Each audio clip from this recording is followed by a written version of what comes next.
डगर है मुश्किल कठिन सफर है, मगर मुसाफिर जगह नहीं है। डगर है मुश्किल कठिन सफर है, मगर मुसाफिर जगह नहीं है। जो सोएगा बस वही खोएगा, जो सोएगा बस वही खोएगा।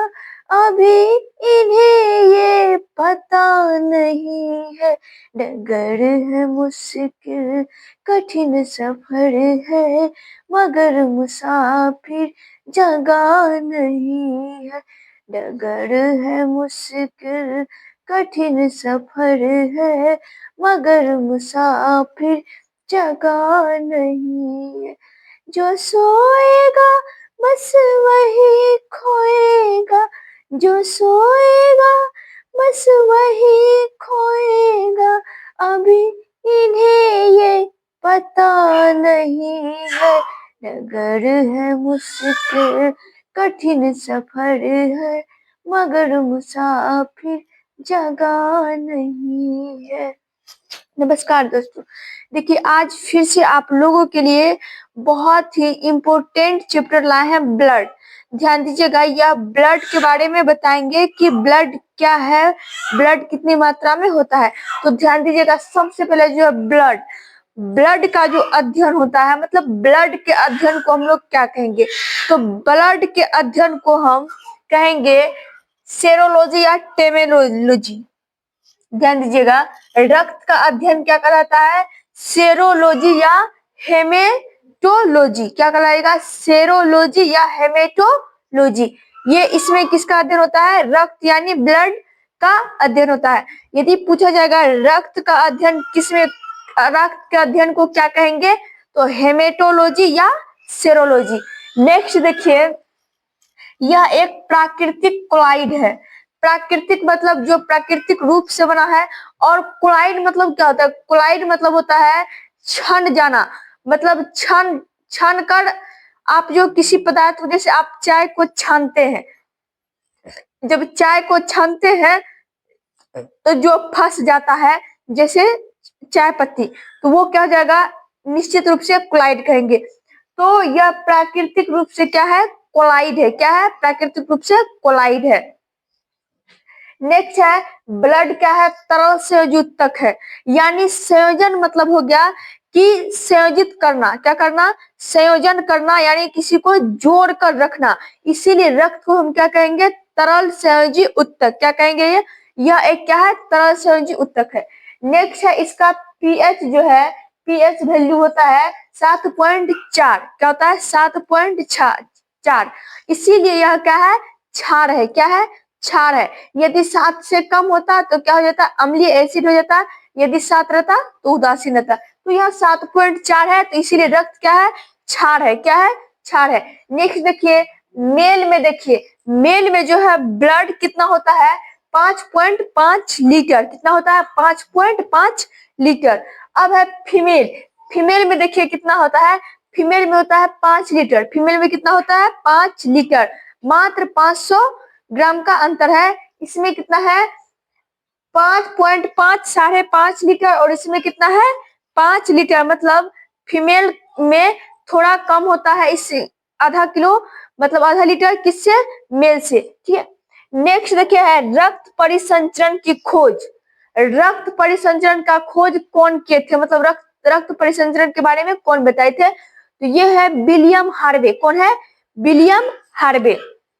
ठीक है। ध्यान दीजिए, आगे देखिए, अब बताएंगे हम आप लोग को कि ब्लड का जो निर्माण कैसे होता है, ब्लड का निर्माण कैसे होता है। तो ध्यान दीजिएगा, ब्लड का निर्माण कैसे होता है। भ्रूण, भ्रूण मतलब हो गया एम्ब्रियो। तो भ्रूण मतलब क्या हो जाएगा? एम्ब्रियो। तो ये एम्ब्रियो जो है, जब तक बच्चा माँ के गर्भ में होता है, या तो 3 मंथ का रहे, या 6 मंथ का रहे, या तो फिर 9 मंथ का रहे, तो वह भ्रूण कहलाएगा। क्या कहलाएगा? भ्रूण। जब भ्रूण माँ के शरीर से बाहर आता है तो वह बेबी कहलाता है।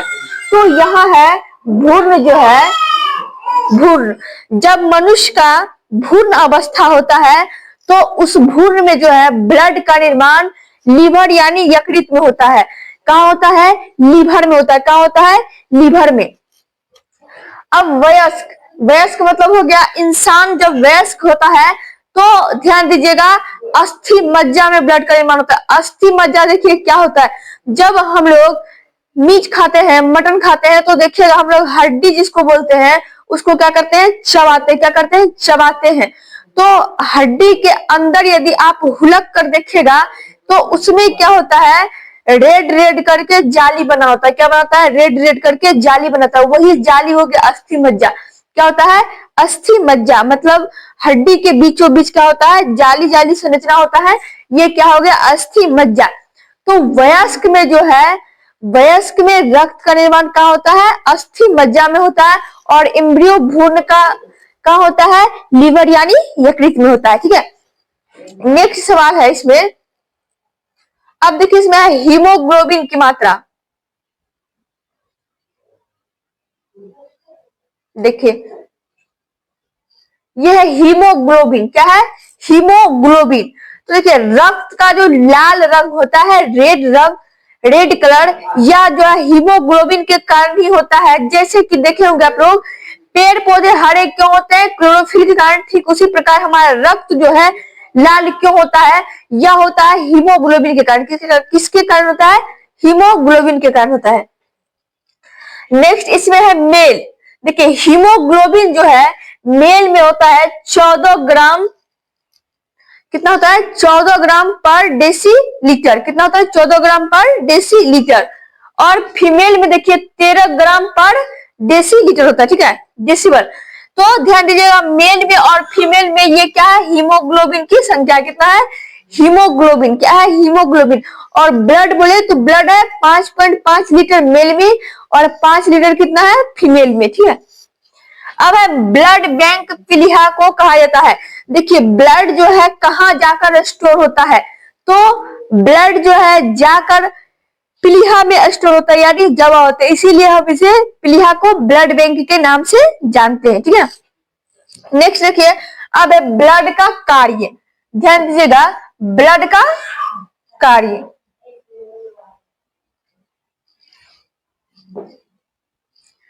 ये है ब्लड का कार्य। तो देखिए ब्लड का जो कार्य होता है, ब्लड का कार्य अलग अलग है। ब्लड का पहला कार्य है ताप का नियंत्रण। हमारा शरीर का जो टेम्परेचर है, देखिए जब तक इंसान जिंदा रहता है तो वह क्या करता है? ऑक्सीजन लेता है, सांस लेता है, तो उसका ब्लड क्या होता है? सर्कुलेशन यानी शरीर में चलते रहता है। जब शरीर में ब्लड आते और जाते रहेगा तो क्या होता है? हमारा शरीर गर्म रहता है। क्या रहता है? गर्म रहता है। इसीलिए कहा जाता है कि ब्लड का कार्य, पहला कार्य ताप का नियंत्रण करना। यदि ब्लड हमारे शरीर में आना जाना बंद कर दे तो क्या हो जाएगा? हमारा शरीर ठंडा हो जाएगा और शरीर मृत हो जाएगा। नेक्स्ट है पोषक पदार्थ का परिवहन। अब जो हम लोग खाते पीते हैं तो क्या करता है? ब्लड अपने अंग में, शरीर के चारों अंग में हर एक प्रकार से क्या करता है? हर एक जगह वो पहुंचाता है। कौन? ब्लड। ठीक है, तो वो ब्लड सिर्फ पहुंचाता है, ऐसा नहीं कि अपशिष्ट को अलग करके और शुद्ध पदार्थ को अलग करके, ऐसा नहीं है। वो मिलता जुलता करता है। बाद में किडनी क्या करता है? खींच खींच कर अपशिष्ट पदार्थ को अलग करता है। तो ब्लड का परिवहन क्या है? पोषक पदार्थ का परिवहन करना। ठीक है, नेक्स्ट है गैसों CO2 और कार्बन डाइऑक्साइड का भी परिवहन करना। देखिए ब्लड का कार्य क्या है?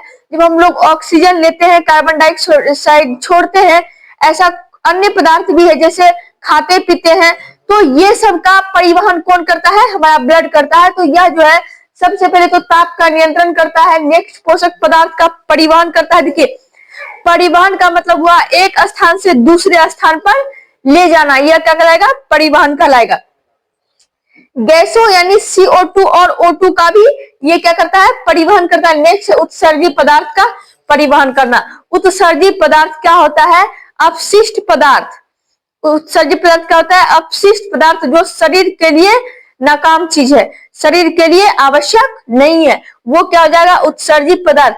तो ब्लड जो है उत्सर्जी पदार्थ का भी क्या करता है? परिवहन करता है। नेक्स्ट देखिए अब देखिए नेक्स्ट है रक्त।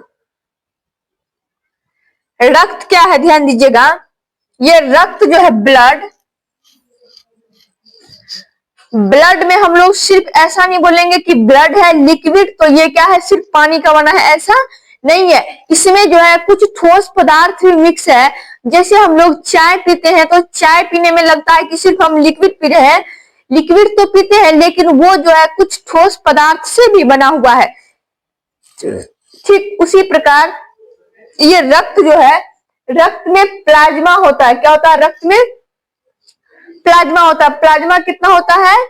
60%। कितना होता है? 60%। और रुधिराणु कितना होता है? 40%। रक्त में जो है प्लाज्मा कितने प्रतिशत होता है? 60%। और रुधिराणु कितना होता है? 40%। तो ध्यान दीजिएगा ये रुधिराणु जो है 40%, इसमें देखिए पहला है आरबीसी, दूसरा है डब्ल्यूबीसी और तीसरा है प्लेटलेट्स। क्या है? प्लेटलेट्स। तो देखिए आरबीसी को हम एरिथ्रोसाइट भी कहेंगे। आरबीसी का नाम क्या है? एरिथ्रोसाइट। और डब्ल्यूबीसी को हम क्या कहेंगे? ल्यूकोसाइट। क्या कहेंगे? ल्यूकोसाइट। और प्लेटलेट्स को कहेंगे थ्रोम्बोसाइट। अब देखिए यह एरिथ्रोसाइट जो है आरबीसी की संख्या हमारे शरीर में 50 लाख है। कितना है? 50 लाख। और देखिए यह 120 दिन में इसका क्या है? 120 दिन इसका जीवन काल है। 120 दिन के बाद यह क्या हो जाएगा? मृत हो जाएगा, फिर से दूसरा बनना स्टार्ट हो जाएगा। तो 120 दिन तक क्या होता है? यह इसका जीवन काल होता है। और ल्यूकोसाइट का देखिए 10,000 है, इसकी संख्या कितना है? 10,000। और ये क्या है? 4 डे यानी 4 दिन तक इसका जीवन काल। कितने दिन तक है? 4 दिन तक। नेक्स्ट है प्लेटलेट्स, इसकी संख्या है 2 लाख। और इसमें देखिए 2 लाख में यह कितने दिन तक जीवित रहेंगे? 7 दिन तक। कितने दिन तक? इसका जीवन काल क्या है? 7 दिन। तो आरबीसी का जीवन काल है 120 दिन और डब्ल्यूबीसी का कार्य है 4 दिन, प्लेटलेट्स का क्या है?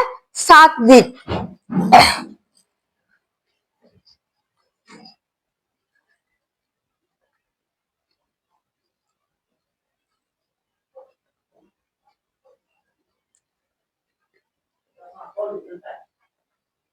अब देखिए आरबीसी, यह क्या है? आरबीसी। आरबीसी का फुल फॉर्म हो जाएगा रेड ब्लड सेल, लाल रक्त कोशिका। आरबीसी क्या हो जाएगा? रेड ब्लड सेल, लाल रक्त कोशिका। इसका आकार जो होता है गोल होता है। आरबीसी का आकार कैसा होता है? गोल होता है। और जब ऊंचाई पे चढ़ेंगे तो ऊंचाई पर जाने से इसका आकार क्या हो जाता है? बढ़ जाता है। ऊंचाई पे जब व्यक्ति चढ़ता है पहाड़ पर्वतों पे तो आरबीसी की संख्या क्या हो जाता है? बढ़ जाता है। क्या हो जाता है? बढ़ जाता है। और इसमें जो है लाइसोसोम नहीं होता है। इसमें क्या होता है? लाइसोसोम नहीं होता है। लाइसोसोम अनुपस्थित होता है। केंद्रक भी इसमें क्या होता है? अनुपस्थित होता है। क्या होता है? केंद्रक। केंद्रक और लाइसोसोम दोनों इसमें क्या होता है? नहीं होता, यानी अनुपस्थित होता है।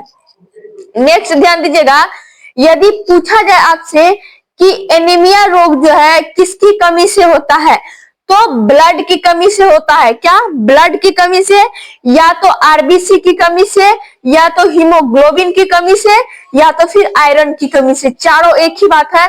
रक्त की कमी से, या फिर हीमोग्लोबिन की कमी से, या आयरन की कमी से, ठीक है, या आरबीसी की कमी से कौन सी बीमारी होता है? तो एनीमिया होता है। कौन सा बीमारी हो जाएगा? एनीमिया। नेक्स्ट अब देखिए डब्ल्यूबीसी।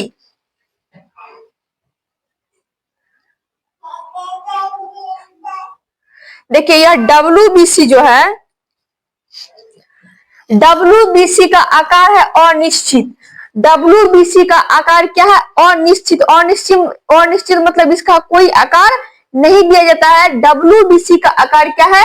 अनिश्चित है। और इसमें क्या है? केंद्रक उपस्थित है, यानी इससे डीएनए टेस्ट किया जा सकता है। तो केंद्रक क्या इसमें उपस्थित है। और इसका कार्य जो है, डब्ल्यूबीसी का कार्य है रोग से रक्षा करना। तो डब्ल्यूबीसी में 6 प्रकार है, जिसमें 3 प्रकार जो है मुख्य माना जाता है, जिनका हम अभी जिक्र करेंगे। तो ये डब्ल्यूबीसी का 3 प्रकार है, एंटीबॉडी, लिम्फोसाइट और मोनोसाइट। तो ध्यान दीजिएगा यह क्या करता है, रोग से रक्षा करता है। यदि हमारे शरीर में WBC की संख्या अच्छे से है तो हम लोग रोग से अच्छे से लड़ सकते हैं। तो देखिए कैसे लड़ता है, ये जो एंटीबॉडी है, क्या है, एंटीबॉडी। तो जैसे ही हमारे शरीर में कोई वायरस प्रवेश करता है, वायरस प्रवेश करने का मतलब कोई रोग का जीवाणु या तो विषाणु, कोई भी, मान लीजिए कोरोना या तो फिर कोई भी वायरस जैसे ही हमारे शरीर में एंट्री किया तो क्या करता है हमारा एंटीबॉडी, तुरंत चश्मा लगाकर देखने लगता है कि बाहर से जो है कौन एंट्री मार दिया जो कि हमारे शरीर का अवेलेबल नहीं है। तो जैसे ही एंटीबॉडी उसको झांकता है तो तुरंत ये आता है एंटीबॉडी लिम्फोसाइट, यानी इसे लिम्फोसाइट जो है टी आकार का होता है इसीलिए टी सेल कहते हैं। तो एंटीबॉडी जैसे ही झांकता है कि शरीर के अंदर कोई एंट्री मार दिया तो ये फटाक से आता है लिम्फोसाइट के पास, लिम्फोसाइट के पास आता है। इसीलिए ये आता है क्योंकि एंटीबॉडी से अकेला काम नहीं होगा, यानी अकेला चना भार नहीं फोड़ता है।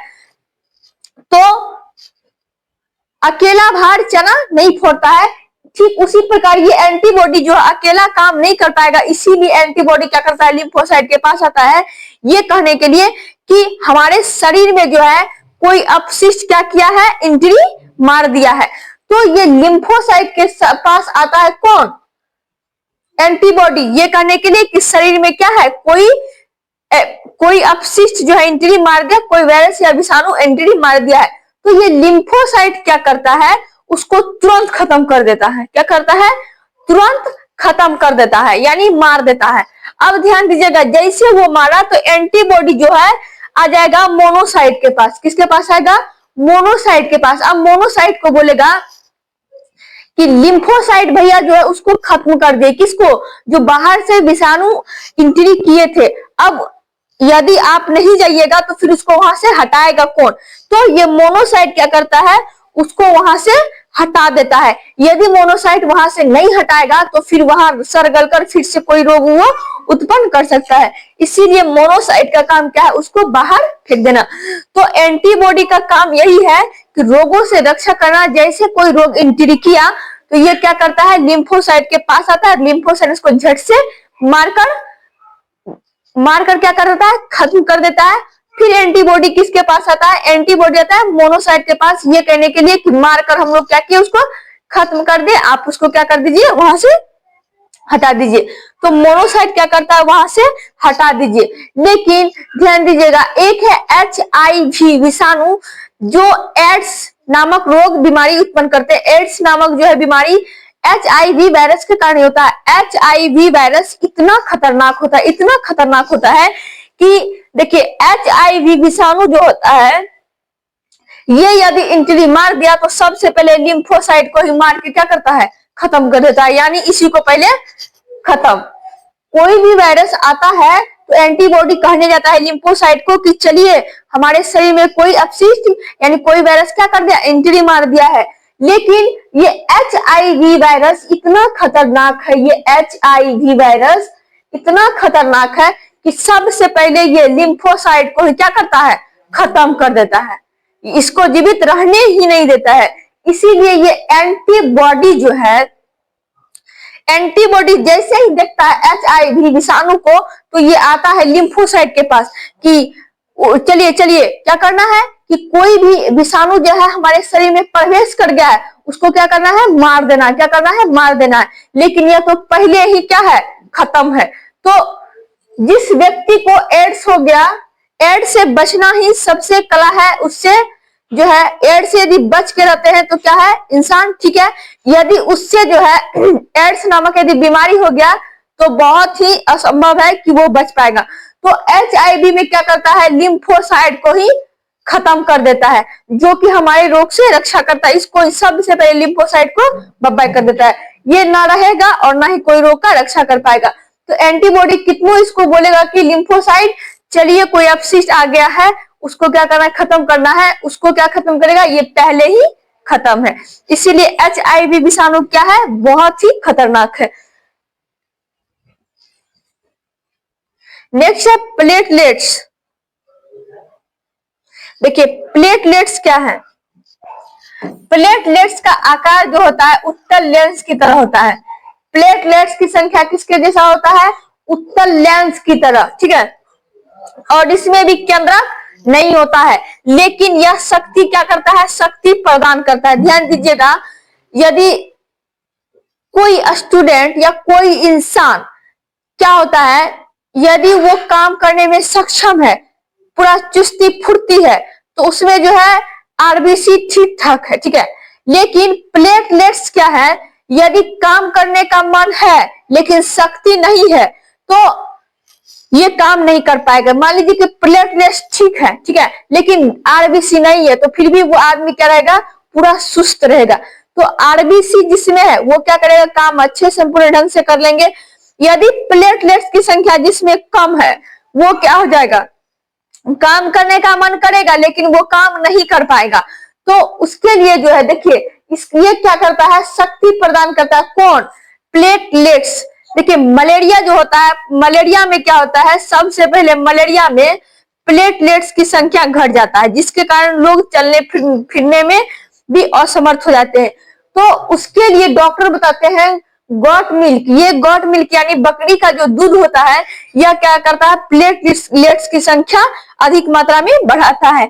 और फ्रूट, क्या, फ्रूट, फ्रूट मतलब फल, जितने फल खा सकते हैं उससे क्या हो जाएगा, प्लेटलेट्स की संख्या बढ़ जाएगा। तो ये मलेरिया रोग के लिए है गॉड मिल्क या फ्रूट। ये सब क्या करता है, प्लेटलेट्स की संख्या को बढ़ाने में मदद करता है। यदि वीडियो अच्छा लगे तो वीडियो को लाइक कीजिए, शेयर कीजिए। यदि आप चैनल पे नए हैं तो चैनल को सब्सक्राइब करें। धन्यवाद।